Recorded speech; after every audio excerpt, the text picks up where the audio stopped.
بسم الله الرحمن الرحيم maanta ay taariikhdu tahay 10 February 2020 madaxweynaha dowlad goboleedka Koonfur Galbeed Soomaaliya ayaa magacaabay guddi doorasho ee madax banaan ee soo xilista baarlamaanka labaad ee dowlad goboleedka Koonfur Galbeed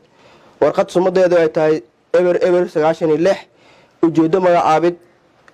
guddi farsamo madax banaan ee soo xilista baarlamaanka labaad ee dowlad goboleedka Koonfur Galbeed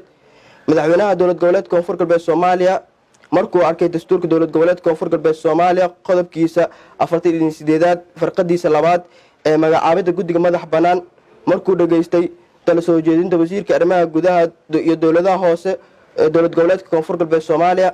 markuu arkay baahida loo qabo in la helo guddi farsamo madax banaan oo maareysa xulista xildhibaanada cusub ee dowlad goboleedka Koonfur Galbeed Soomaaliya wuxuu madaxweynaha dowlad goboleedka Koonfur Galbeed Soomaaliya u magacaabay guddi farsamo soo xulista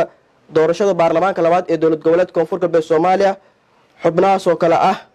Maxamed Kerow Maxamed Gudoomiye Nuurdin Ibrahim Aadan Gudoomiye ku-xigeen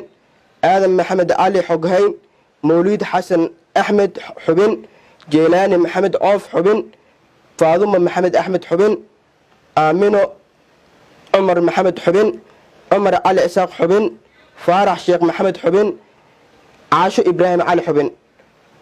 xeerkan wuxuu dhaqan galayaa markii uu saxiix madaxweynaha dowlad goboleedka Koonfur Galbeed Soomaaliya mudane Cabdulcasiis Xasan Maxamed Laftigareen wuuna saxiixay wabillahi tawfiiq wa salaamu calaykum wa rahmatullahi wa barakaatuh